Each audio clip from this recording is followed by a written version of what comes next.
अस्सलाम वालेकुम। हाँ, दुरूद शरीफ पढ़ लो।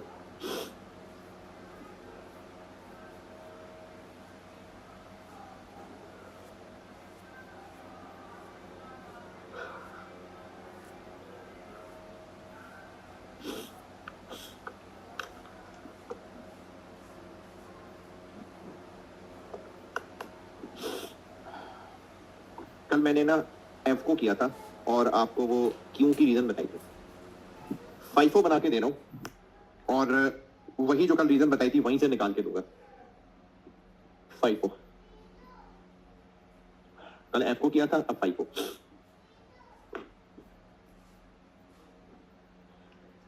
एक तो ये कि याद रखने वाली बात ये है कि अगर आप याद रख लेंगे तो वैसे तो याद हो जाएगा, मैं ना भी लिखूं तो भी आपको सवाल कर करके याद हो ही जाना है। इक्विवेलेंट प्रोडक्शन में भी और स्टेटमेंट ऑफ इवैल्यूएशन में भी, इन दोनों में। अच्छा, कल जो 2 सवाल किए थे एफको के लिए, उसमें से पहले वाला बताइएगा। ओपनिंग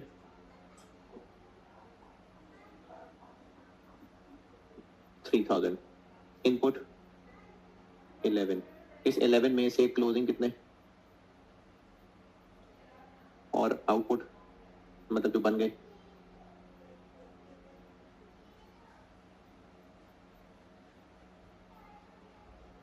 जब एफ को ले रहे थे ना हम एफ को, तो उसमें कंप्लीटेड यूनिट्स 12400 ले रहे थे। अब हमने 12400 की जगह इसको दोनों में तोड़ के लिखना है, यानी जो कंप्लीट हुए लेकिन ओपनिंग थे वो कंप्लीट हो गए और नए आए और कंप्लीट हो गए, तो हमने इसको 2 लाइनों में तोड़ना होगा। क्यों की वजह बताऊंगा, लेकिन इसको तोड़ना होगा। तो एक काम हम ये करने लगे हैं कि जो कंप्लीटेड यूनिट्स थे वो टूट जाएंगे।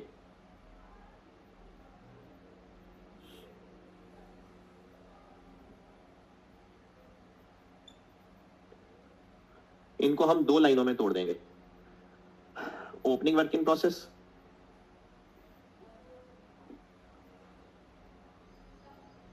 और स्टार्टेड एंड कंप्लीटेड।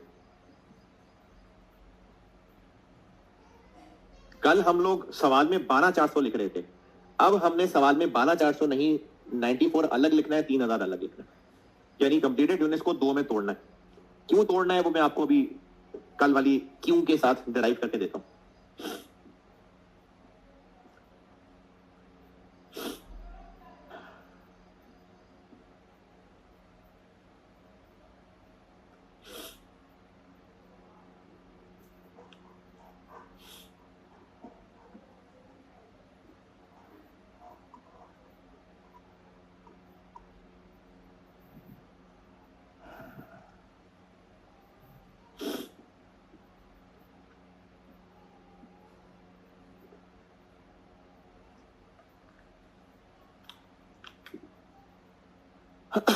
दूसरा काम जो कॉस्ट पर यूनिट है, और इसकी भी मैं वजह बताता हूं क्यों की। जो कॉस्ट पर यूनिट है एफको के अंदर, हम इसमें लिख रहे थे ओपनिंग वर्क इन प्रोसेस और करंट पीरियड कॉस्ट।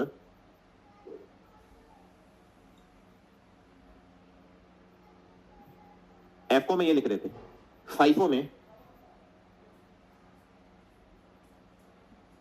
बस सिर्फ करंट पीरियड कॉस्ट लिखें। ये ऐसे लाइन लिख के कांटे का मतलब समझ आ रहा है। कॉस्ट पर यूनिट में फाइफो में हमने सिर्फ करंट पीरियड कॉस्ट लेनी। वजह आपको क्यों की बताता हूं। तो फाइफो मेथड में ये फर्क पड़ेगा कि एक तो कंप्लीटेड यूनिट्स को हमने 2 टुकड़ों में तोड़ देना, यानी 12400 की जगह 3 और 94, और दूसरा कॉस्ट पर यूनिट के न्यूमरेटर में ओपनिंग वर्क इन प्रोसेस की लाइन नहीं लिखनी।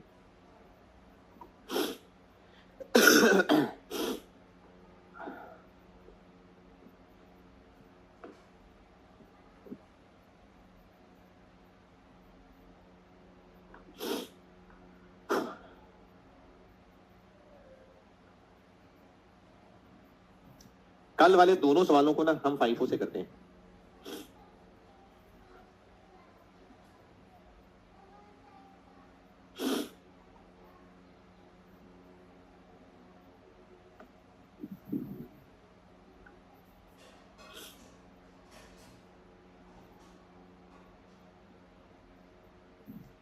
ये नोट करें तो फिर वक्त बताता हूं।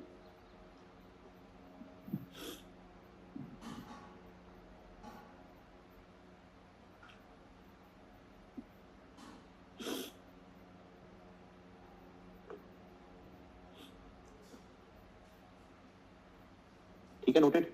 अच्छा, अब ना आप कल वाले सवालों को कोई भी पैटर्न दे लें, उसको कुछ नंबरिंग कर दें, यानी मैं कल वाले दोनों सवाल करने लगा। तो कल वाला पहला,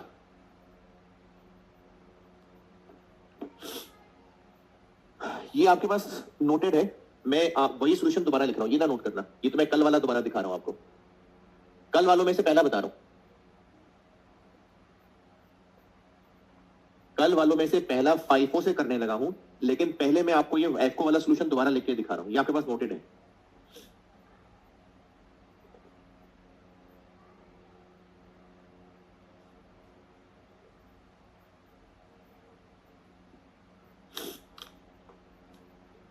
क्या लिखा हुआ था अभी कल वाले सवाल में? Completed units,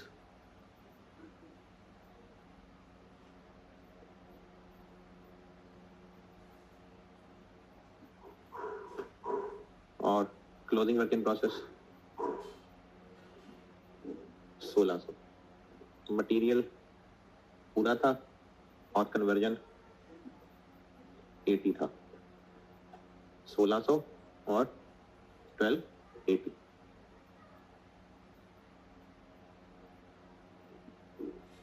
$14,000।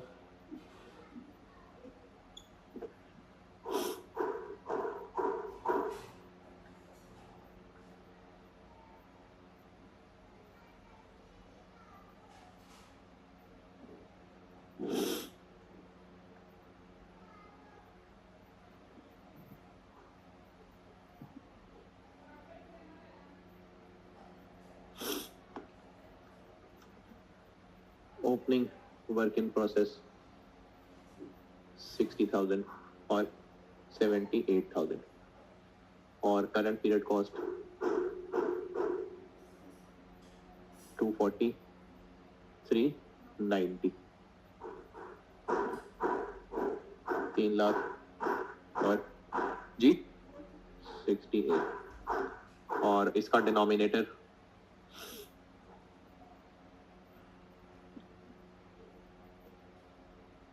तो कॉस्ट पर यूनिट 21.4321।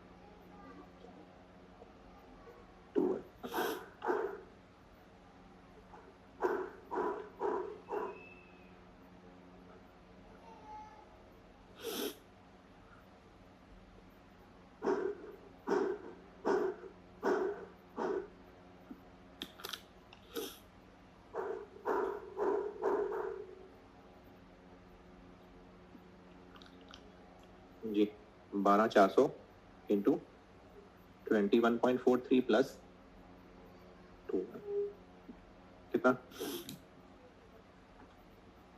जी 6, और cost of closing work in process material और कन्वर्जन, मटेरियल में 1600 इंटू और 1280 इंटू 34.21। अच्छा, वो जो मैंने कल ये इसकी शाखें बनाई थी कि इतने परसेंट इधर और इतने परसेंट इधर, वो भी नोट किया था, जो मैंने आपको रीजन बताई थी।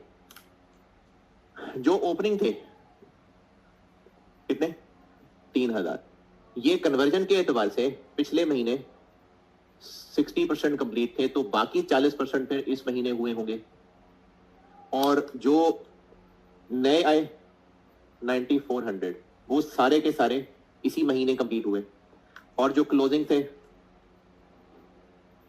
1600 वो 80% कंप्लीट। इसलिए इस न्यूमरेटर के डिनोमिनेटर में ये दोनों पूरे पूरे आने चाहिए और ये 80% आने चाहिए। Opening work in process material के एतबार से पिछले महीने 100% कंप्लीट थे, और जो नए आए और बन भी गए वो पूरे पूरे हैं, और जो क्लोजिंग है वो भी पूरे पूरे हैं। तो इसलिए इस 3 लाख के डिनोमिनेटर में ये तीनों पूरे पूरे होने चाहिए। ये मैंने कल समझाया था। एफको मेथड में जो बन के आगे चले गए और जो क्लोजिंग इन्वेंटरी रह गई, एफको मेथड, इन दोनों पे सेम रेट लग रहे हैं ना। क्यों? क्योंकि एफको है, एफको में यही होता है कि जो ऊपर बचे कुचे रह गए थे उनको भी साथ मिला ले, और जो इस महीने में मजीद खर्चे हुए उनको भी साथ मिला ले, और उनका एवरेज रेट निकालें। यही एवरेज रेट बन के जाने वालों पे भी लगेगा और जो बचे रह गए उन पे भी लगेगा। लेकिन अगर फाइफो हुआ, फाइफो, तो क्लोजिंग किस में से बचे होंगे? अब यहां आप अपना इन्वेंटरी वैल्यूएशन वाला नॉलेज भी ला सकते हैं। क्लोजिंग किस में से बचे होंगे? जो इस महीने नए खर्चे हुए या ओपनिंग में से भी? जो इस महीने नए खर्चे हुए। यानी अब जब मैंने इस क्लोजिंग वर्क इन प्रोसेस की कॉस्ट निकालनी है तो उसमें ये 60,000 और 78,000 इस्तेमाल होना चाहिए? नहीं ना, सिर्फ इस महीने हुए खर्चे से निकला हुआ रेट आना चाहिए। ये बात ओके? तो इसलिए फिर इसके लिए जो मुझे कॉस्ट पर यूनिट इस्तेमाल करनी है, इसके लिए उसमें फिर हम ये 78 और 60 यूज नहीं कर सकते।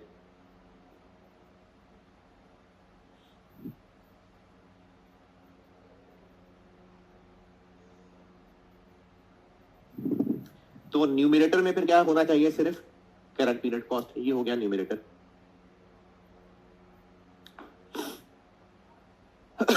यहां तक बात समझ आई? जब ये न्यूमरेटर है तो इसके डिनोमिनेटर में कौन से यूनिट्स होंगे? जिन पर ये खर्चा हुआ है। तो ये खर्चा किन पर नहीं हुआ?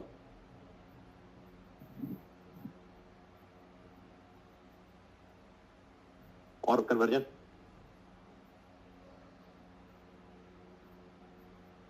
तो इसके डिनोमिनेटर में फिर ये आने चाहिए। और डिनोमिनेटर कहां से आ रहा है हमारे पास? यहां से।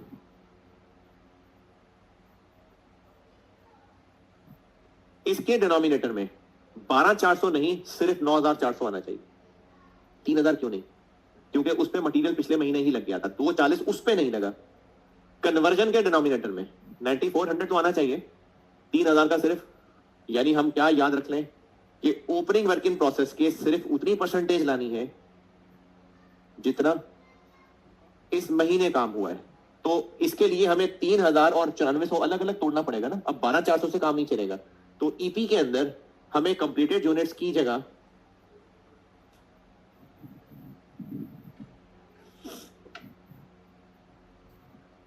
ओपनिंग वर्क इन प्रोसेस की लाइन अलग लिखनी पड़ेगी, 3,000 यूनिट्स। और डिनोमिनेटर में कितने यूनिट्स लाने हैं, कितने परसेंट? जितने इस महीने काम हुआ है। अब ये पिछले महीने तक 60% कंप्लीटेड थे कन्वर्जन के एतबार से और मटेरियल के एतबार से। तो मटेरियल रहने दें, कन्वर्जन ले आते हैं, बाकी का सिर्फ 40%, 1200 और 9400 पूरे। और 9400 को हम कहेंगे स्टार्टेड एंड कंप्लीटेड। और ये 9400 कैसे निकालना है? किसके दो टुकड़े किए? ये किसके दो टुकड़े किए? 12,400 के। तो 12,400 में से एक टुकड़ा ये है, तो बाकी फिर ये। यानी ये 9400 आपने ऐसे नहीं निकालना, 11,000 माइनस 1600 ऐसे नहीं करना। 12,400 में से 3 छोड़ के बाकी ये। यानी आउटपुट में से ओपनिंग निकाल के बाकी को स्टार्टेड एंड कंप्लीटेड कहना है। और ये दोनों के डिनोमिनेटर में पूरे पूरे आने चाहिए। तो 100%।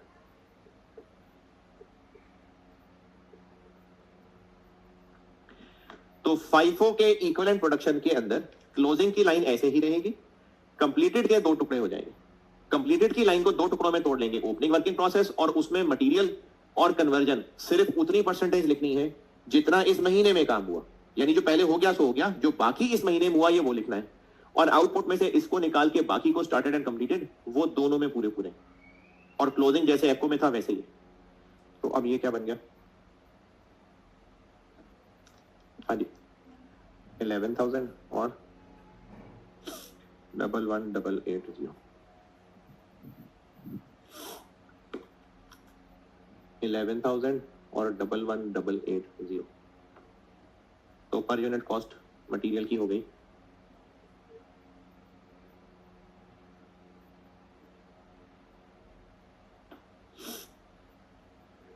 32.83.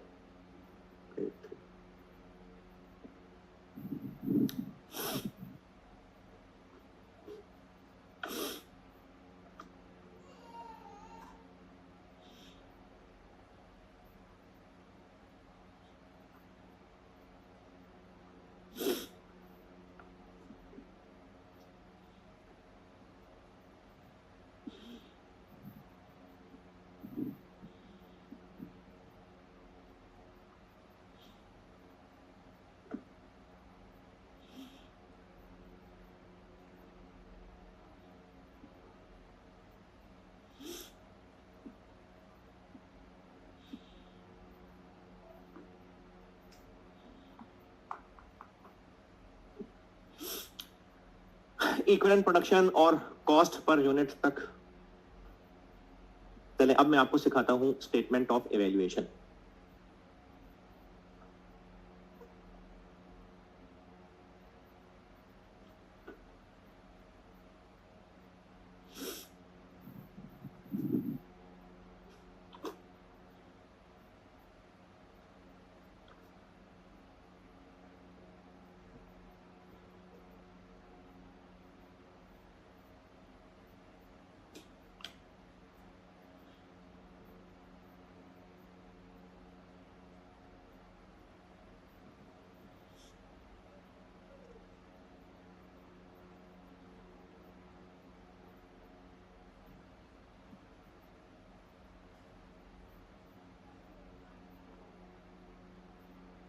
कॉस्ट ऑफ कंप्लीटेड यूनिट्स निकालता हूं।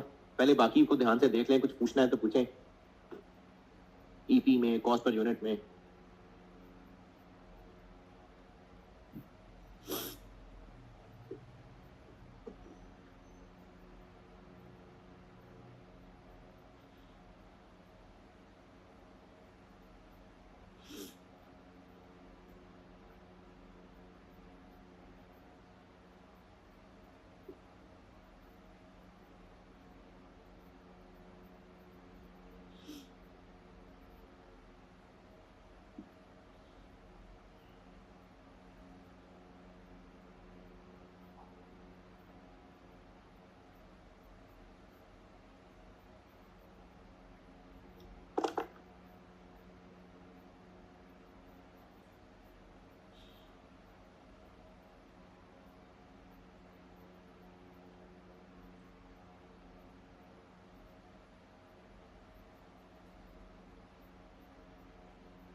हाँ जी, ईपी और कॉस्ट पर यूनिट तक नोटेड।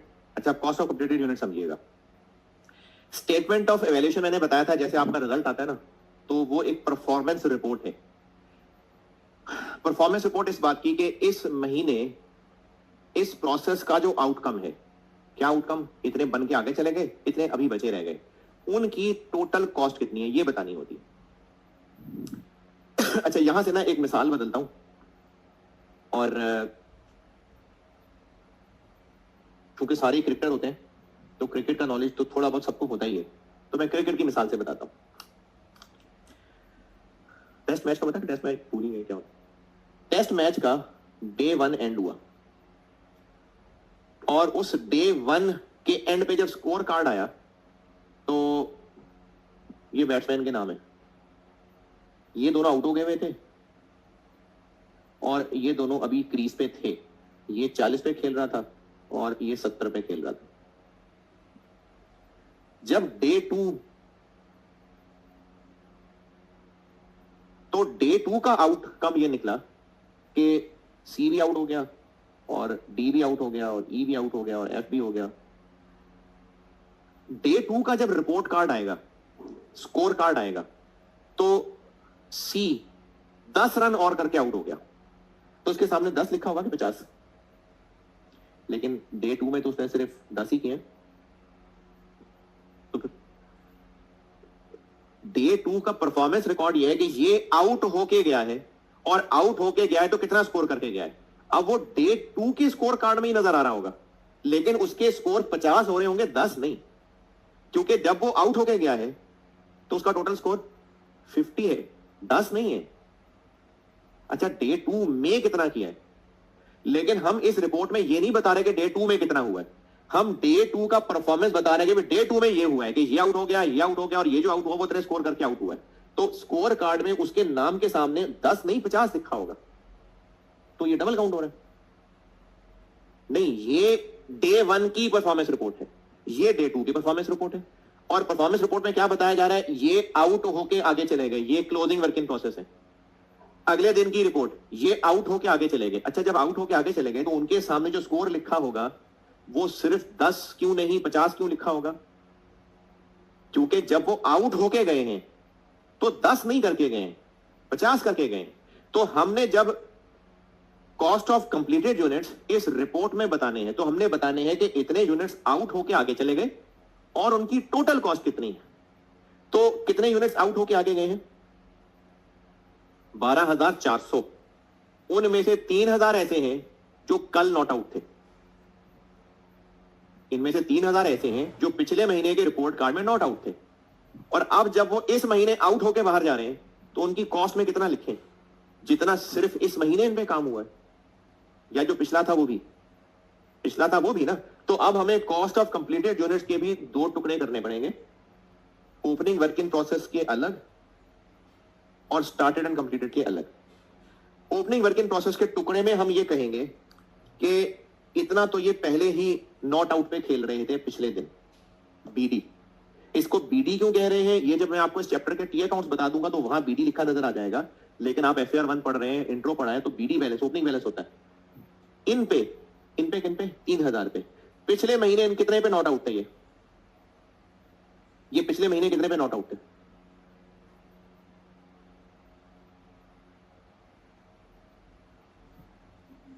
साठ और 78, ये इतने पे नॉट आउट खेल रहे थे। ये सही लिखे फिगर मैंने, 60 और 78 ना, सवाल में दी हुई मैंने cost of opening work in process 60 और 78 दी हुई है ना। तो पिछले महीने नॉट आउट इतने पे खेल रहे थे, तो अब इतने तो है ही हैं 130। इस महीने और कितने रन बनाए इन्होंने,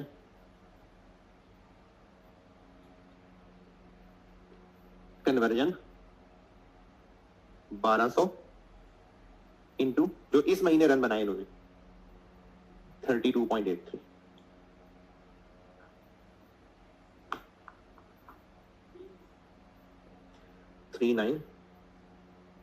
तो इतने टोटल रन करके ही आउट हो गए। और बताना हमने यही है कि इस महीने जो आउट हुए हैं उनके टोटल स्कोर कितना है। इतने पे वो पिछले महीने नॉट आउट थे, इतने इस महीने में उन्होंने और किए हैं, तो इतना टोटल स्कोर करके अब वो आउट होके जा रहे। और जो आए ही इसी महीने और इसी महीने आउट होके चले गए, स्टार्टेड एंड कंप्लीटेड। इसमें क्या लिखूं, 9400 इंटू 21.81 प्लस 32.83 51।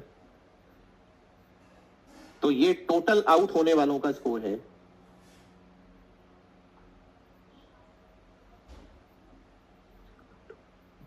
ये FIFO मेथड।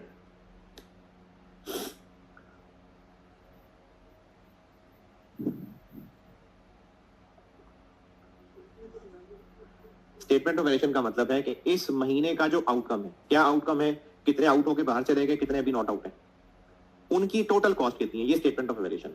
यानी एक प्रोग्रेस रिपोर्ट है कि इस महीने इस प्रोसेस का आउटकम क्या निकला। जो मैंने रिजल्ट की भी मिसाल दी थी कि इतने पास हो गए, इतने रह गए। तो जितने पास होके आगे चले गए और जितने अभी भी नॉट आउट हैं उनकी टोटल कॉस्ट बताई जाती है स्टेटमेंट ऑफ इवैल्यूएशन में। ये एक रिपोर्ट है, प्रोग्रेस रिपोर्ट है।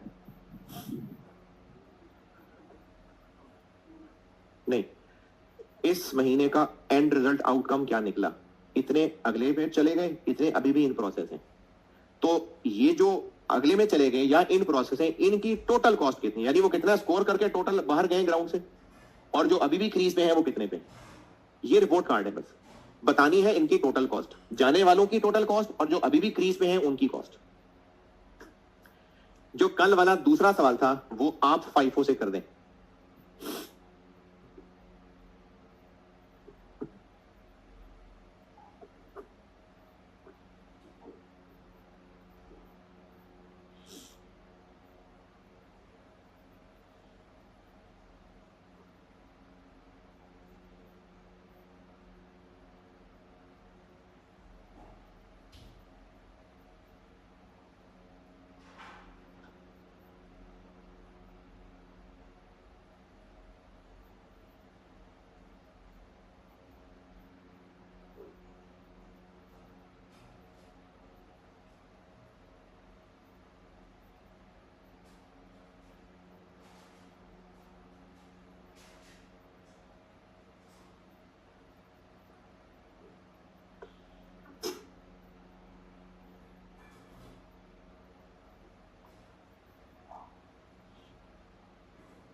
दें यार, ओके तो भी कर दीजिएगा।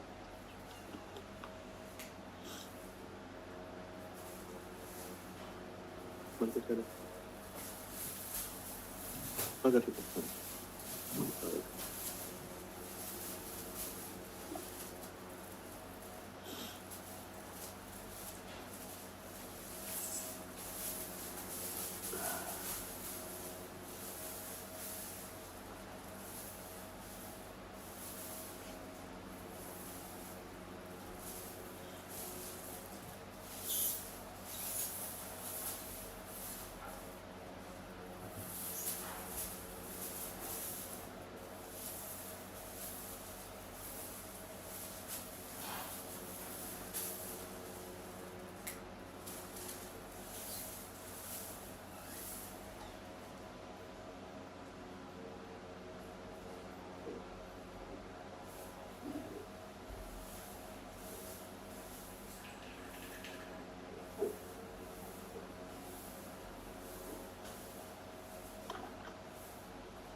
ज़्यादा देर लगा दिया।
जी done.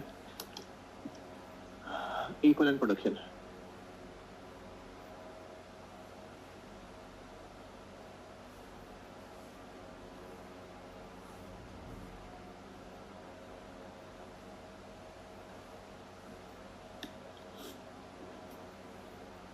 Opening work in process कितने हैं? 2000। और ये पिछले महीने मटेरियल के एतबार से पिछले महीने कितने थे? 40 थे। तो इस महीने इनके सामने आएगा 60। और कन्वर्जन के एतबार से कितने थे? तो इस महीने उनके सामने आएगा 30। 1200, 600 स्टार्टेड एंड कंप्लीटेड। आउटपुट कितना था? 18500 में से 2000 निकाल दें तो 16500। और ये दोनों कॉलम्स में पूरे 16500 है।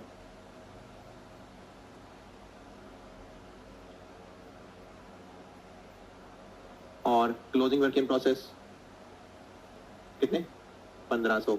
ये कल जैसे ही है। मटेरियल के एतबार से 50 और कन्वर्जन के एतबार से 80। 750, 1200, 18450, 18300। और कॉस्ट पर यूनिट में हमने लेनी है सिर्फ करंट पीरियड कॉस्ट।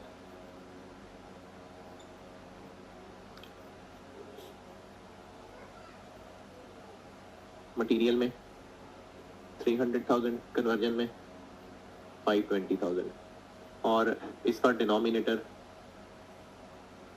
18450 और 18300। Cost per unit 16.26, 28.42।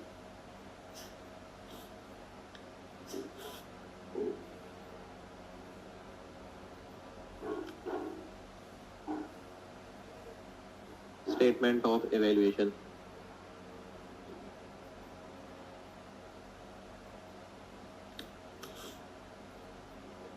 Cost of completed units. Opening work in process BD plus 80, 130। और इस महीने में इन्होंने कितना स्कोर किया? Material 1200 into 16.26, 19512। और कन्वर्जन में इन्होंने स्कोर किया 600 इंटू 28.42, 52।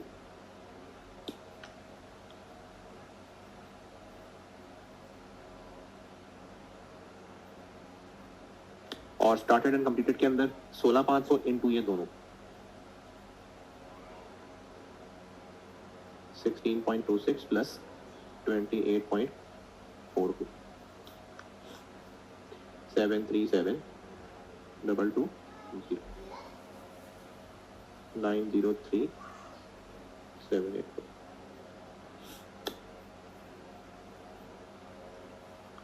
और cost of closing working process material और कन्वर्जन।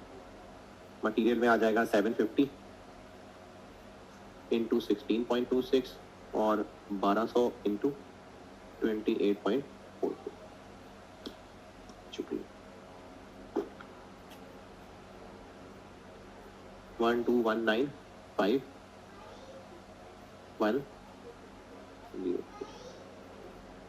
46 2 99।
हाँ जी फाइफो ले भाई, इससे अगली मुश्किल पे चलते हैं।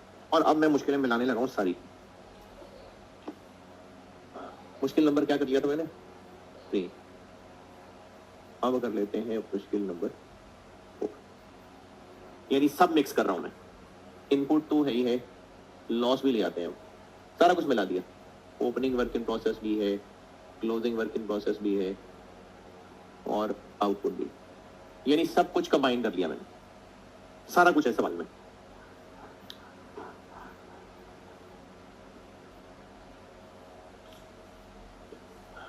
मिसाल के तौर पे मार्च के महीने में process 1 opening work in process भी था 300 यूनिट्स, मजीद इनपुट हुआ 20,000 यूनिट्स,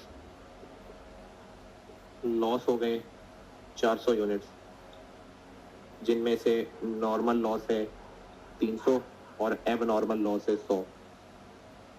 फिर क्लोजिंग वर्क इन प्रोसेस भी है, क्लोजिंग वर्क इन प्रोसेस है 850। तो आउटपुट क्या निकला?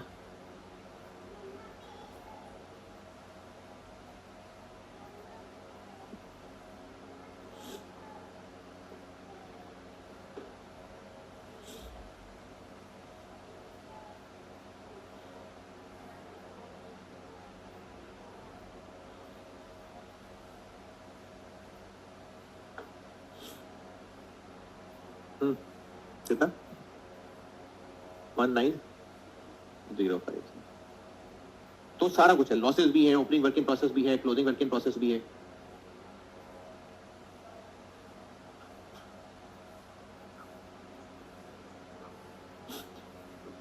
अच्छा, इसमें ना एक अंडरस्टूड अजम्पशन है, यानी सवाल में कहा भी नहीं होता है ये, बस एक अंडरस्टूड बात है कि ये अजम्पशन है, अजम्पशन कह लें या, यानी बस इसका जिक्र भी नहीं है, अंडरस्टूड बात है। वो अंडरस्टूड बात ये है कि losses opening work in process में से नहीं है, यानी ये 300 कंप्लीट हुए हुए, लॉस उनमें से नहीं है।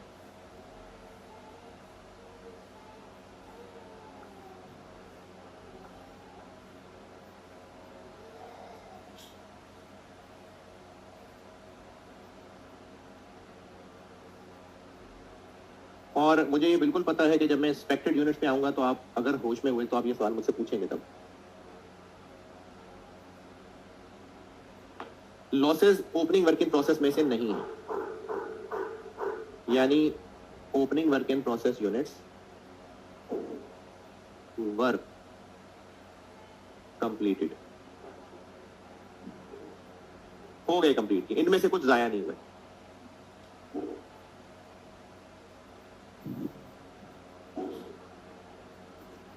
अब अगर सवाल में लॉसेस भी मिक्स हो गए तो जो अब तक पढ़ा था उसमें क्या क्या चेंज ले आए वो बताता हूं।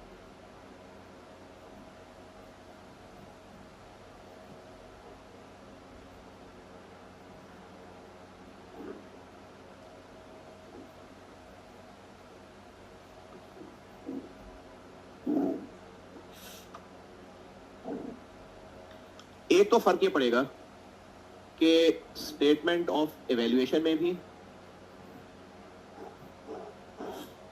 और इक्विवेलेंट प्रोडक्शन में भी, इक्विवेलेंट प्रोडक्शन में भी और स्टेटमेंट ऑफ इवैल्यूएशन में भी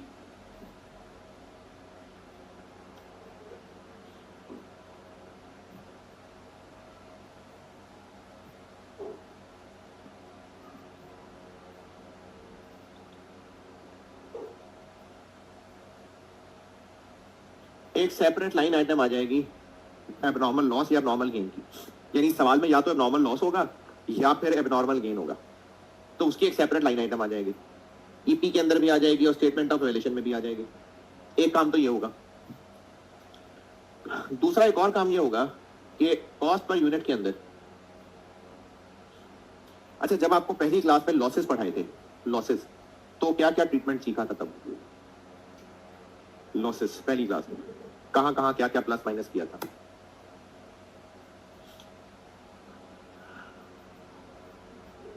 कॉस्ट पर यूनिट के डिनोमिनेटर में क्या किया था? आउटपुट में एबनॉर्मल लॉस के यूनिट्स ऐड, या अगर एबनॉर्मल गेन था तो नूर ये तो यार आवाज नहीं है, पक्की बात है। अच्छा, एबनॉर्मल लॉस और एबनॉर्मल गेन के यूनिट्स प्लस माइनस किए थे डिनोमिनेटर में, तो इसलिए हम लोग ईपी के अंदर इसके यूनिट्स ले आया करेंगे। अच्छा, कॉस्ट पर यूनिट में और क्या किया था? न्यूमरेटर में क्या किया था? नॉर्मल लॉस की स्क्रैप वैल्यू, नॉर्मल लॉस उसकी स्क्रैप वैल्यू न्यूमरेटर में से माइनस की थी, तो यहां पर भी हम वही काम करेंगे कि scrap value of normal loss will be deducted. अच्छा, वहां तो मैंने फार्मूला ही बस एक लिखा था, तो यहां तो हम लोग कॉस्ट पर यूनिट में मटेरियल का कंपोनेंट अलग निकाल रहे हैं और कन्वर्जन का अलग, तो किस में से माइनस करनी है स्क्रैप वैल्यू? नॉर्म्स ये हैं कि मटेरियल में से।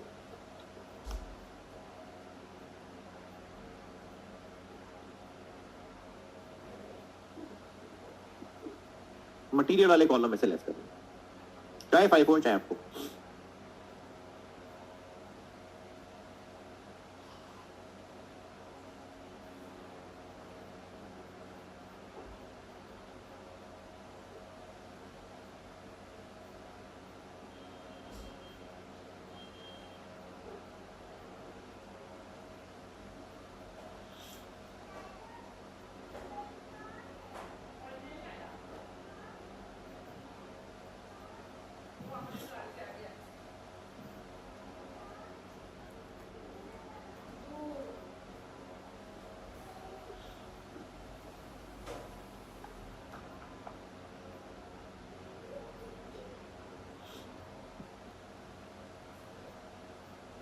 चले सवाल लिखें।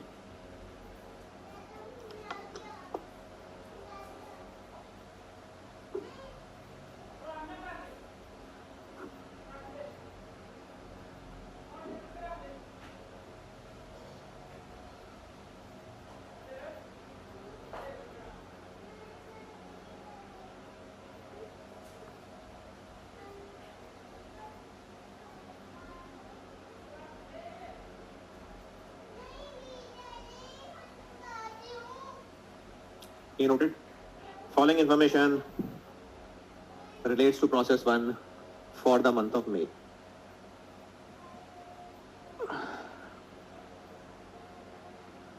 Okay. Following information relates to process 1 for the month of May. पहले लिखिएगा heading opening work in process, opening work in process.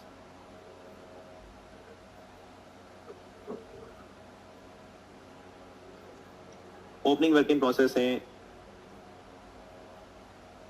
2400 units, 2400 units,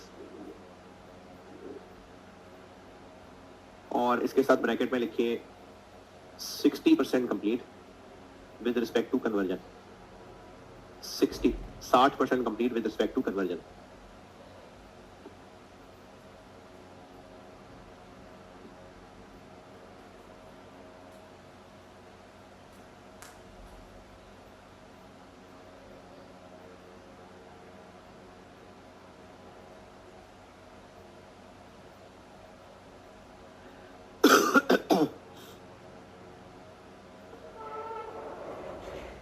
cost इसकी, ओपनिंग वर्क इन प्रोसेस की कॉस्ट,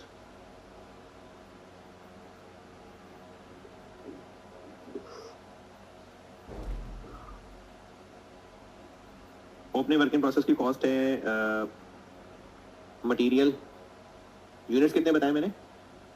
हाँ, मटेरियल है 48,000, 48,000 और conversion 75,000।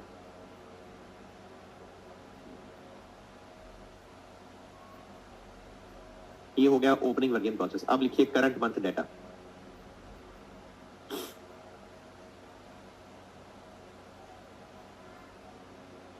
Direct material cost, direct material cost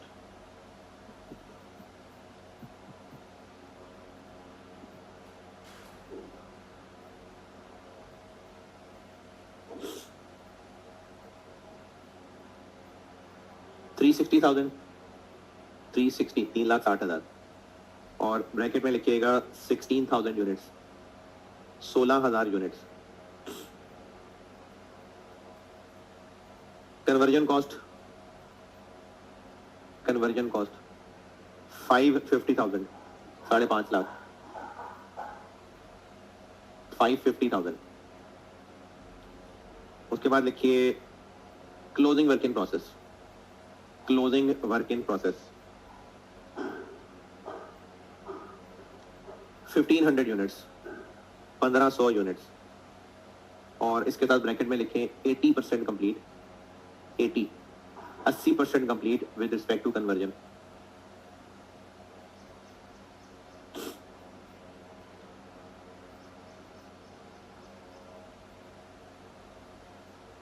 normal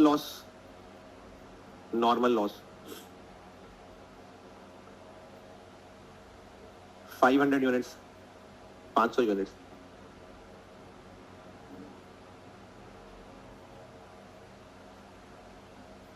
और output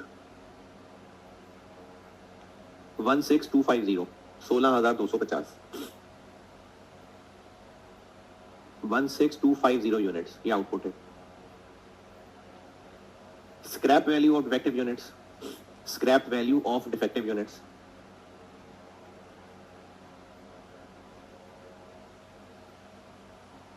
8 रुपए, ₹8 per unit, ₹8 per unit.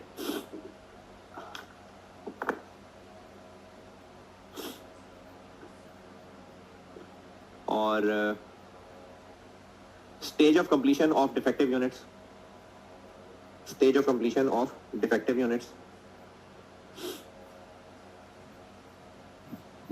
70%, 70%।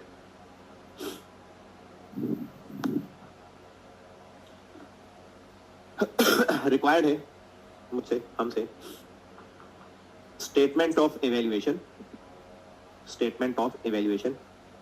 यानी सारा कुछ ना, है ना? क्यों? क्योंकि कॉस्ट पर यूनिट निकालेंगे तो स्टेटमेंट ऑफ एवेल्युएशन बनेगी। तो स्टेटमेंट ऑफ एवेल्युएशन रिक्वायर्ड है यूजिंग पार्ट ए एफको मेथड और पार्ट बी फाइफो मेथड।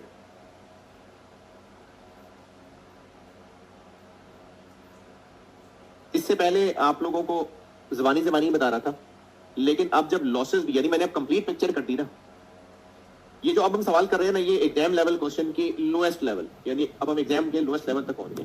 अब इसमें फिर आगे मुश्किल वो मसाइल और ऐड होने। तो इसमें अब आपको एक वर्किंग सिखा रहा हूं, जो इससे पहले सवालों में इतनी कोई खास जरूरत नहीं थी तो मैंने नहीं बताई, अब बता रहा हूं। यानी हमारा प्रोसेस कॉस्टिंग का जनरली सवाल हर दफा इस वर्किंग से शुरू हुआ करेगा। इसको कहते हैं क्वांटिटी स्केड्यूल, और इस वर्किंग में हमने सिर्फ क्वांटिटेटिव हिसाब किताब पूरा करना है, यानी सिर्फ आए गए का हिसाब किताब करना है। कैसे? महीने के शुरू में मशीन के अंदर कितने थे? 2400। इसका स्टेज ऑफ कंप्लीशन से कोई ताल्लुक नहीं है, ये सिर्फ क्वांटिटेटिव हिसाब किताब पूरा हो रहा है ताकि हमें पता चल जाए कुछ मिसिंग इंफॉर्मेशन तो नहीं है। मजीद मशीन में कितने आए तो वो इसमें ऐड, फिर महीने के एंड पे कितने मशीन में अभी भी बचे रह गए, 1500। प्लस करूं माइनस करूं? आप ये कह लें कि मैं आउटपुट जानना चाह रहा हूं, माइनस, लेकिन कुछ जाया भी हुए। असल में कितने जाया हुए पता नहीं। नॉर्मल लॉस बहरहाल 500 है, तो एक लाइन छोड़ के आउटपुट। अब हमें ना इसमें से तकरीबन हर सवाल में कोई एक मिसिंग फिगर मिला करेगी। जैसे इस सवाल में मैंने आपको आउटपुट बता दिया खुद, तो अब अगर आप इसको बैलेंस करें तो देखें क्या बन रहा है। 150 मजीद माइनस करूं तो इतना आ रहा है, या ऐड करूं तो इतना आ रहा है। तो इसका मतलब है लॉस 500 नहीं 650 हुआ है। तो ये 150 क्या कहलाएगा फिर? Abnormal loss. 150 abnormal loss, actual loss है 650, एबनॉर्मल लॉस 150। तो कभी सवाल में हम इस वर्किंग से एबनॉर्मल लॉस निकाल रहे हुआ करेंगे, कभी एबनॉर्मल गेन आएगा, कभी आउटपुट निकालना होगा, कभी इनपुट निकालना होगा। तो तो ये एक क्वांटिटेटिव रिकंस्ट्रक्शन है, यहां से सवाल में कुछ ना कुछ जरूर बैलेंसिंग निकला करेगा। प्लस माइनस में कोई एतराज है तो बताएं। अब बनाते हैं इक्विवेलेंट प्रोडक्शन।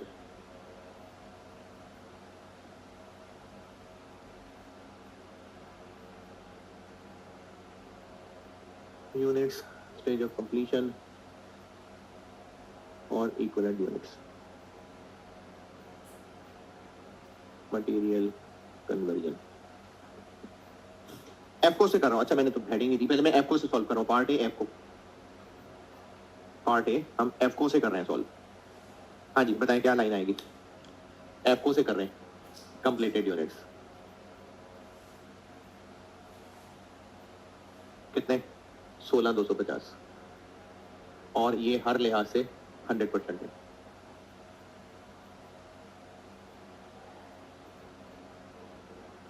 और क्या लाइन आएगी, क्लोजिंग वर्क इन प्रोसेस आएगा कितना 1500। मटेरियल के एतबार से 100%, कन्वर्जन के एतबार से 80%, 1500 और 1200।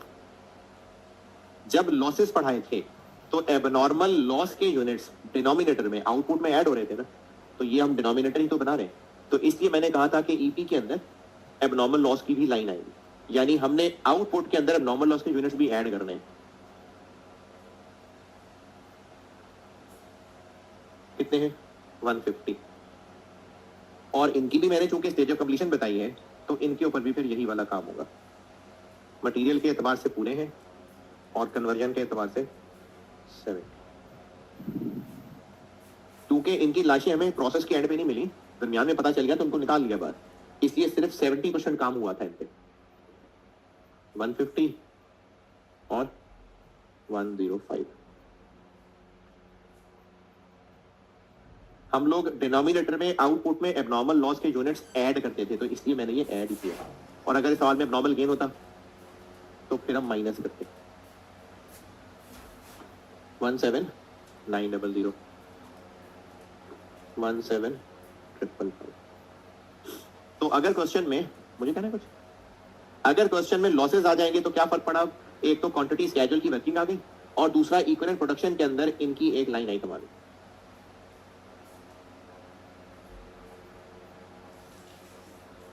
इस पे मैं भी नोट लिखा देता हूं। नहीं मैंने भी सवाल में क्या लिखा है, हाँ तो मैं भी लिखवाता हूँ नोटिस कर। जी बताइए।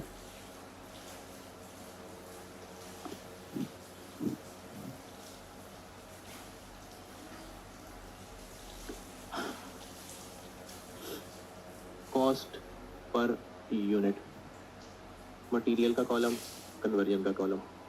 एफको से सॉल्व कर रहे हैं तो ओपनिंग वर्क इन प्रोसेस भी आएगा कितना 48,000 और 75। करंट पीरियड कॉस्ट भी आएगी 360, 550।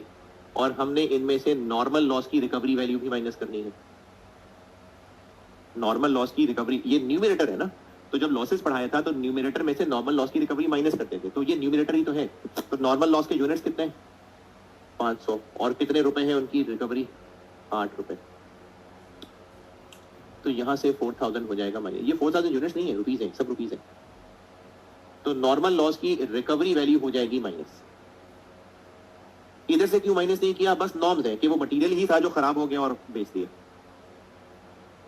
404625 और इसका डिनोमिनेटर हो गया 17900 और 17555 और कॉस्ट पर यूनिट बन गई 22.57 और 35.6। ये हो गई cost per unit.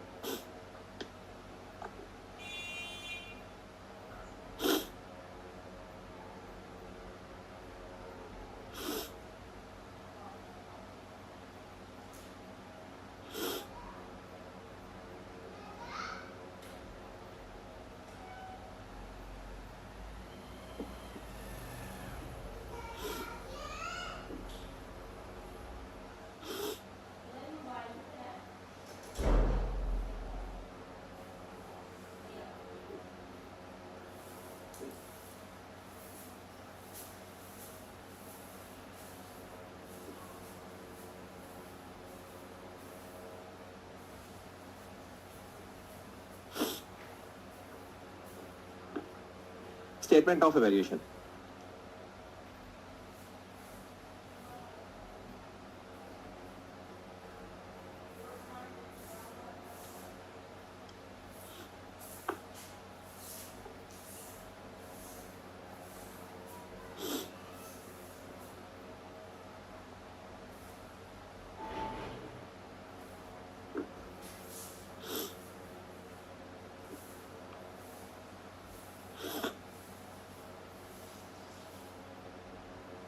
Cost of completed units, FO method है।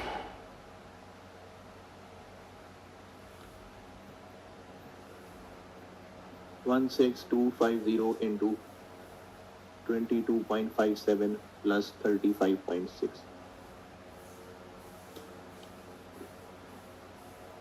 945,263 और cost of closing work in process, material conversion 1500 into 22.57 और 1200 इंटू 35.6, 33855, 42720, 76575। और अब स्टेटमेंट ऑफ एवेल्यूएशन में, यानी अब हमने जो परफॉर्मेंस रिपोर्ट देनी है वो बताना है कि जो आउट होके चले गए वो इतनी कॉस्ट के हैं, जो अभी भी नॉट आउट है वो इतनी कॉस्ट के हैं, और जो कूड़े में फेंक दिए वो इतनी कॉस्ट के हैं। एबनॉर्मल लॉस, यानी cost of closing work in process, और ये तो पहले भी बता रहे थे, अब कॉस्ट ऑफ एबनॉर्मल लॉस भी बताना है।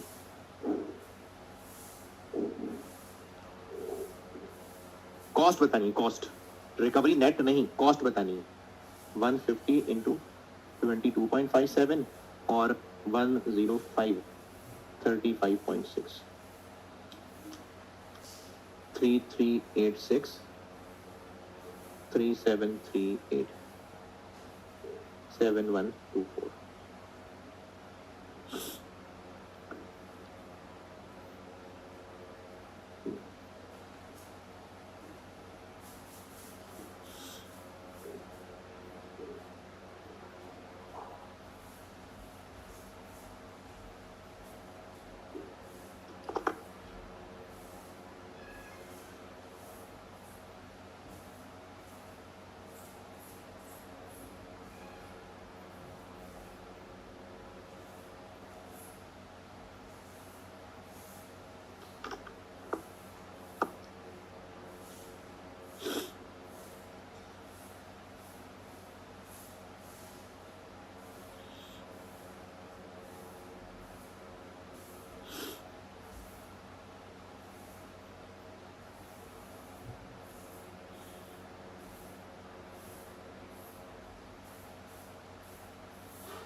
हाँ जी, अच्छा इसी सवाल को अगर 5 से करें तो क्या फर्क पड़ेगा? ये 2 लाइनों में टूट जाएगा और इधर ये लाइन गायब हो जाएगी और इधर ये लाइनों में टूट जाएगा। ये ऐसे ही फिगर्स बदल जाएंगी लेकिन ये ऐसे ही रहेंगे। चलिए 5 को होमवर्क है, ठीक है।